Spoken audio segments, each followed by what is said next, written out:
Hello and welcome to Syndicate Gaming. My name is Jim, and today we're talking about the state of Criminal Syndicate. And this is something I've been planning on doing for a little bit now since the rotation in tactics cards and a nerf to one of our characters. We've gotten some new characters. There's just a lot to talk about right now. But as you can see, I have a new microphone. So hopefully I sound better, something I've been meaning to do. Um, and all of the support from the viewers has really motivated me to get this and set this up. So let me know how it goes. Um, yeah, well, let's just jump right into it. Talking some Criminal Syndicate, my favorite affiliation. Um, Basically, a whole lot has changed in the game since Mini Stravaganza. Like they rotated out a bunch of tactics cards, like Eyes on the Prize, Advanced R&D, stuff like that. And I did a whole video on the effect that Eyes on the Prize will have on the game, essentially, because I demonstrated midline extract plays, so go check that out. Um, and one thing I've been thinking about with Criminal Syndicate is that we don't have a safe midline play in affiliation, right? So I've been thinking about, do I splash ASM or Namor or Angela? Like Angela is something we talked about on the channel a long time ago, but we'll get back into all this. So, um, if you haven't seen the previous Criminal Syndicate tier list videos and the list building video, I would highly recommend going and watching that because we'll go into much greater detail. This video, I'm going to be doing more of like a competitive view or people that might be more in the know with how the game works. But, this will obviously have value to new people as well because it's just my mindset right now. But I might not explain all of the usual stuff that I do, like, what specifically what characters do. I'm going to be operating under the assumption that you know what characters do. So, what really got me thinking about this is my brother Bobby, who's in the Criminal Syndicate tier list video and all that, said, I don't know if Kingpin is the automatic choice Nort nowadays in Criminal Syndicate. And I was like, you're crazy. Like, Kingpin is the reason to play Criminal Syndicate. That's what I've always believed, right? And, I've been playing test games like against him and a couple other people. And I'm starting to think maybe he's right. Maybe we don't just automatically reach for Kingpin all the time, which is crazy, right? Like, that's what I've always stood by.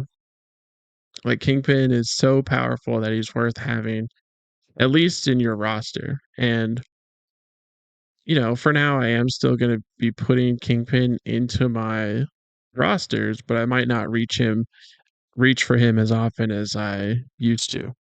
So why is this, right?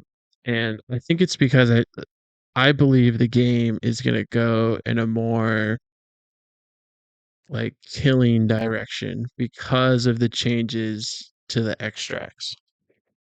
Right. So there's been a lot of discussion in the community about like now that eyes is gone, how are we grabbing stuff in the middle of the board, right? And I think there's going to be teams building around punishing characters that just double move to the middle and grab something.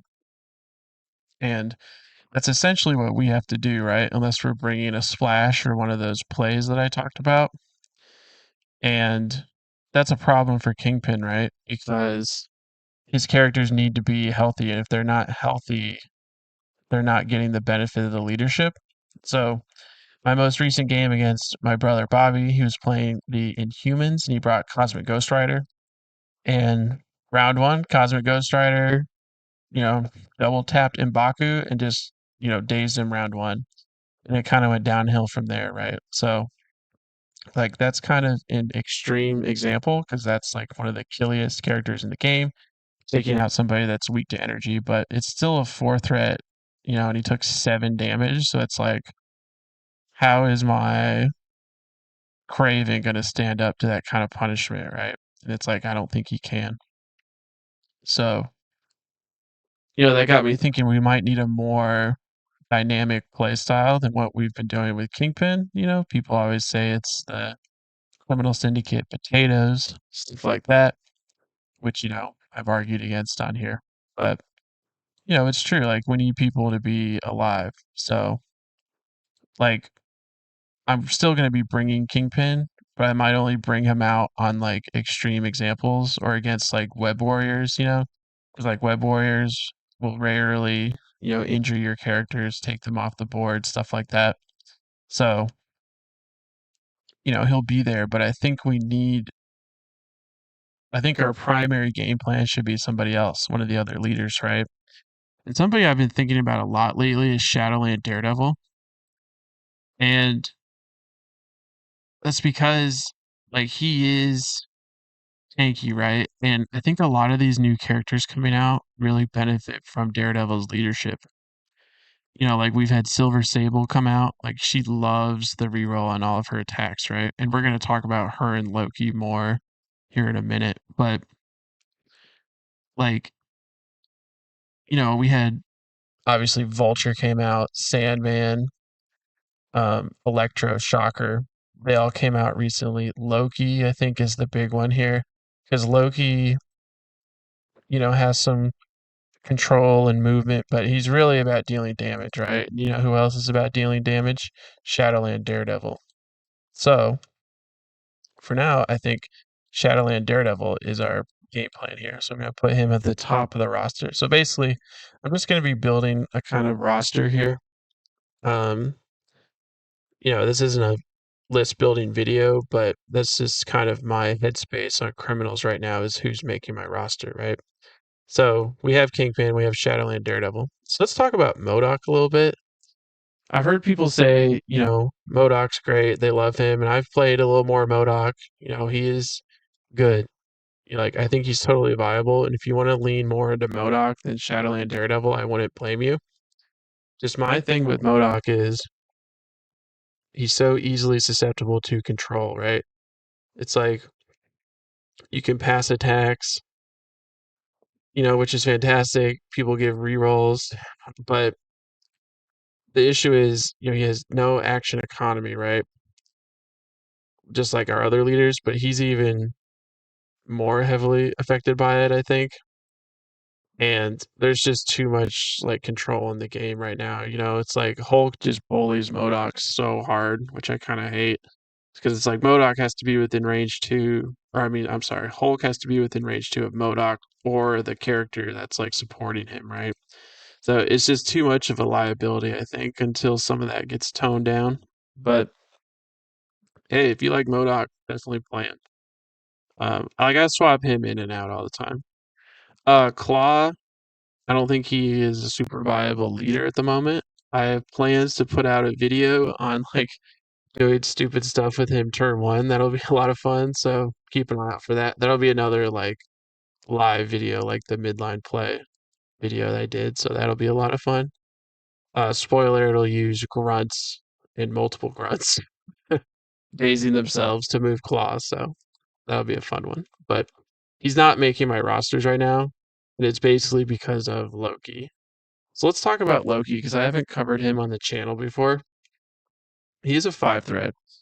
So, we've gotten a decent amount of 5 threats here now, right? Like Ulik, Claw, Loki, Classic MODOK got nerfed. He lost 2 of his tactics cards. He's so sad. One of the main reasons to bring him was aim lackeys, and it's just gone now. So that kind of sucks. But we have Loki, who's awesome. So I've had the chance to try him, and he's just so much fun.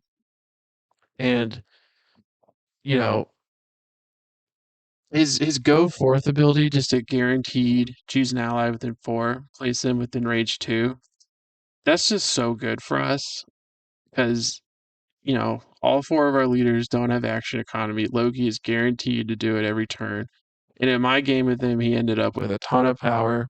Like his best turn is kind of like Space Stone Thanos because he's making 2 attacks, moving 2 enemies, and then moving an ally.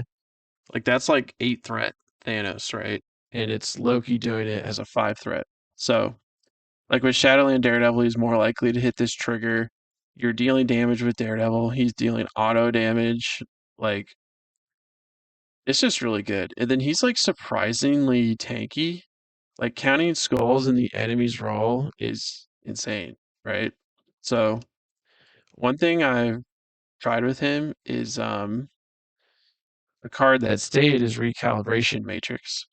So this is really cool with Loki because it rerolls my dice and your dice, right? But you don't reroll your skulls. So Loki still is counting those skulls. And theoretically, your defensive reroll is going to end up worse than what it was, right? So it basically gives Loki even more dice consistency, which, maybe it's more cute than good, but I feel like we're going to play Recalibration Matrix anyways, so it's just great with Loki. So um, yeah, Loki is my go-to five threat right now. Like, just he's our second long mover with Black Cat. You know, like he's just really good. I'm gonna get a lot of games in with him. I think he's also good with Kingpin because of his tactics card, Giant's Blood. Um, that when somebody ends a move within range two of him, he can just drop what he's holding, slow and root, and move five. Like that can just like steal a point with Kingpin. So I think that's definitely worth it. All right. So that's Loki. I'm playing him right now. I love him. I've even thought about doing like an Asgard criminal duel roster. I think that could have some legs. Like seriously, like that could be a thing. Like you could bring Asgard for the fighting. Basically, you would cut Shadowland Daredevil and play like Loki, Bill, Thor as like a fighting core. So yeah, that's something I'm going to be trying out as well. Um, Now let's talk about Silver Sable. So I've gotten a game in with her, only one, but she was fantastic in that game. And I think Silver Sable, her best home is Criminal Syndicate because she's kind of like the home point sitter for Kingpin, which is really nice. Like if you don't want to bring Bullseye for whatever reason, she's really good. But she also moves allies and she does it pretty consistently. She also gives them a power to like help, enable what they're doing. So really good with Kingpin just for the movement. Shadowland Daredevil, she's doing a ton of attacks. Like an ally adding a die and getting a reroll is dealing a lot of damage, right? Especially if they're trying to hit a specific trigger, which we do have a lot of triggers in our roster, like with Shocker and Loki. Like you're really fishing for those wilds. She also just pulls people off points randomly, which is really good. And Root is also amazing because, like, specifically with Kingpin, it's like you're trying to control them out of the game, not deal damage. So if they're rooted and they're not gaining a ton of power because we're just controlling, they're just not doing what they want to do, right? So, and then this whole thing around playing around the asset is like totally a criminal syndicate thing, right? So, and then she just randomly does damage when you want her to. And she's like surprisingly tanky because even if they're within range two, they have to be on the same terrain feature. So, like, if she's standing on a big building, the enemy has to be within a short move to climb up and be within on the same terrain, right? Otherwise, she's getting five dice, which is really nice. So, just keep in mind, only bring her on certain maps. Like, don't bring her blindly because she dies way too easily if you don't have the right terrain set up. But I am playing her right now, if not to just test her out. So as you can see, we already have 3 4 threats, which now leads us to Rhino. So Rhino has always been the go-to 4 threat in criminals, right? And a big part of that was this is a robbery. So if you haven't heard, it got nerfed. It went from 2 power to 4 power, which is a big deal. So, like, yes, Rhino will get 4 power throughout the game, but what made robbery so strong for criminals especially was that he could, like, on round one move up once and then gore somebody. If he did 1 point of damage, he was robbing them, which was insane. And in this new meta of like people standing on the midline, that would have been so good. And now he has to deal 3 damage, which is not nearly as likely, right? So like it's more likely with Shadowland Daredevil, but it's still just like 5 dice physical. So I think Rhino is still worth taking and considering, but for now, I'm just more interested in other stuff. But that is the whole thing of like when a character gets nerfed, everybody drops them. So I'll probably find my way back to Rhino, but just for now, I'm not playing him. Um, yeah, so I want to talk about the new spider foes now. I'm basically going in like backwards order of the newest characters. So the one that makes me the most upset or sad is Sandman. I've played a decent amount of games with Sandman now, and he is just not good, you guys. He's just rough. And it's because when he gets dazed, his sand constructs die. Um, like he's way too squishy. 6 health with fours in defense at most, three in mystic, and he's probably gonna be at 5 health immediately because you want to summon a sand construct for 2 damage, then heal one.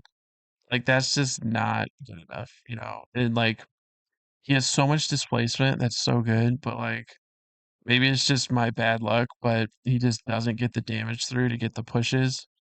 Like these being physical means it's probably on their best defense. Like physical is the best defense, right? So it makes me sad because he's so cool, right? Like he's one of the coolest characters to ever come out. But I think they played it a little bit safe because he has 2 grunts.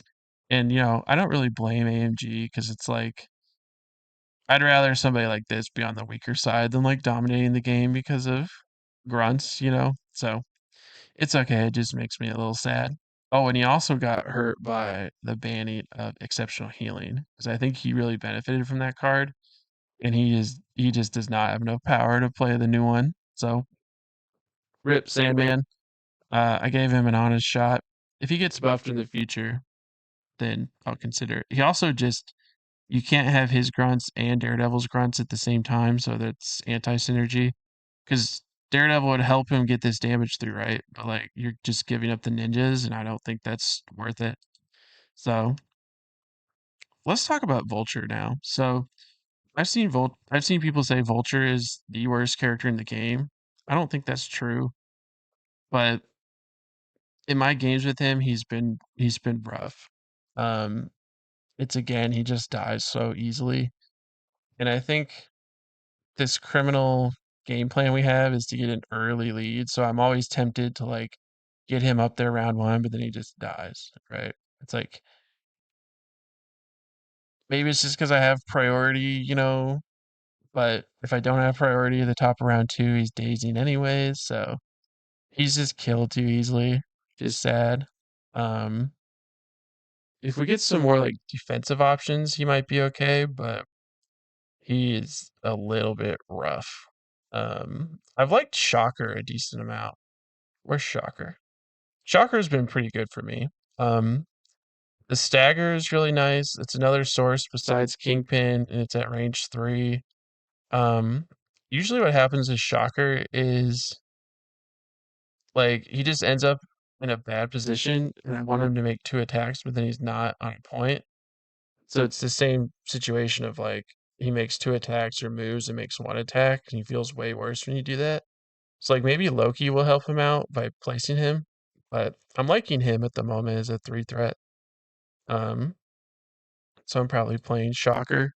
But when I tried him on Mayor Fisk, you know, because he can't be stunned, it's a lot of victory points with Kingpin. So I took him and M'Baku because he's also stun immune. And that was the game with Cosmic Ghost Rider. So maybe that was like not a great test, but it seemed okay, you know. Like I do really like M'Baku, but this energy weakness and people bringing long range energy guns might be an issue. Um, like he's just much better in Wakanda, right? Because he has his tactics card and his leadership and stuff like that. And the 4 threat is so competitive now. I think Silver Sable is just more consistent than M'Baku. Um, we're playing Black Hat because she's just insane. Like everywhere. She is a source of a midline extract play, so I've considered playing like Spectacular Spider-Man and Black Cat just for a midline play. Like that's something I've thought about, which is kind of wild, right?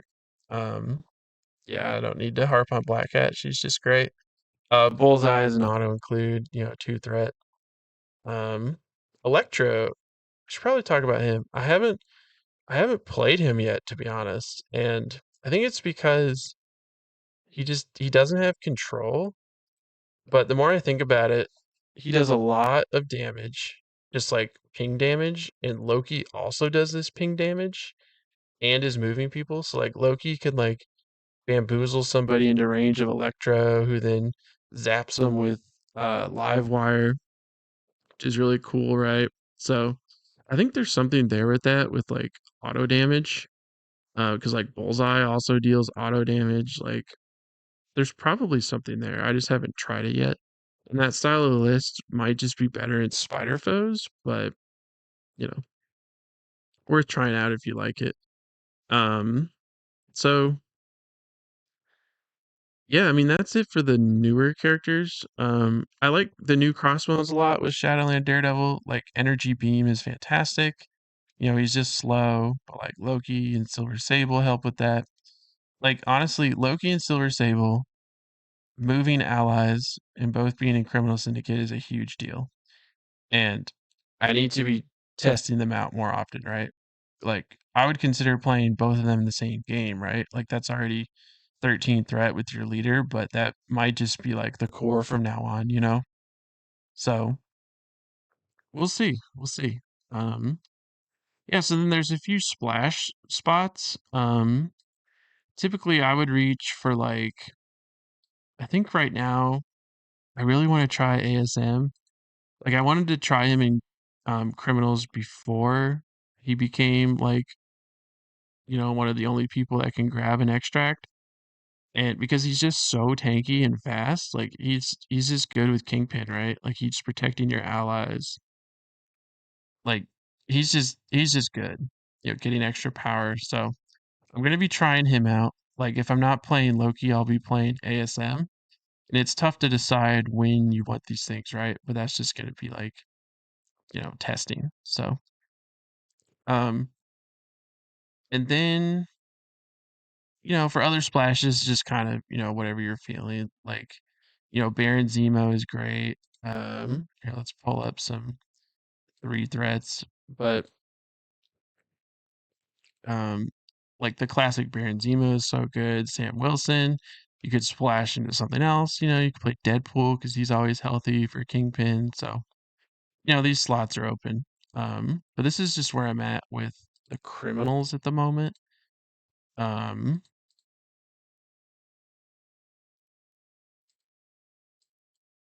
Yeah, especially the new ones. Also, like Killmonger Usurper, but he is like a very niche role. Oh, actually, there's something else I wanted to bring up with the characters. So I guess we need to go to the tactics cards, but or here, no, I'll come back to the characters. So something I realized in my most recent list building is that we have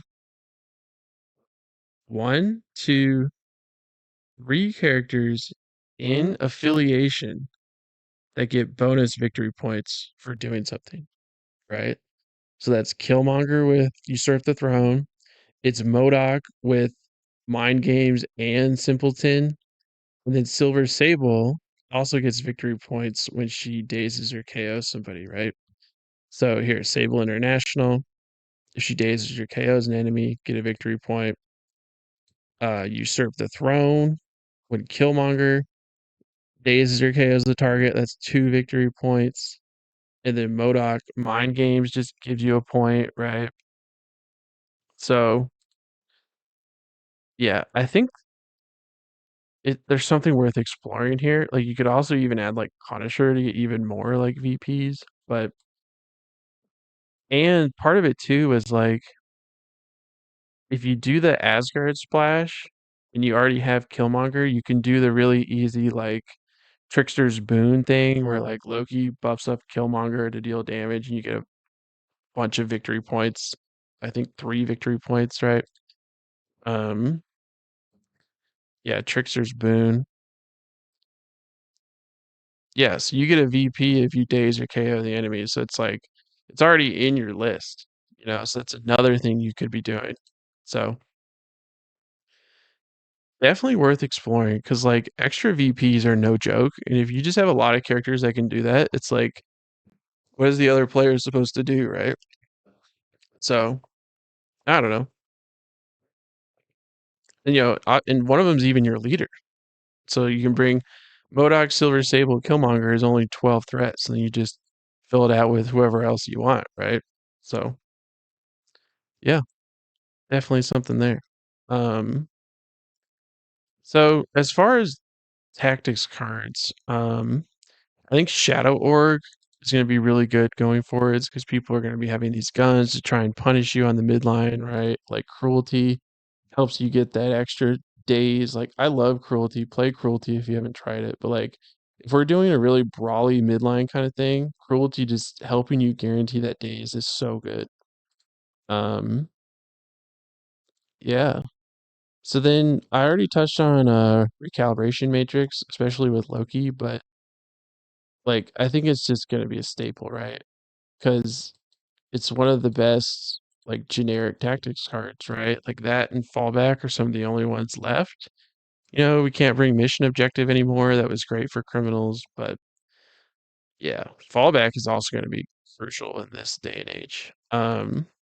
Let's talk about survival a little bit because that's one that's being touched on a lot. Um, during the power phase, an allied injured character spends power equal to their threat. They drop all their tokens, and during the first turn this round, they can't be damaged or use superpowers or reactive cards. I think this is actually going to be really good for criminals, because we're just trying to like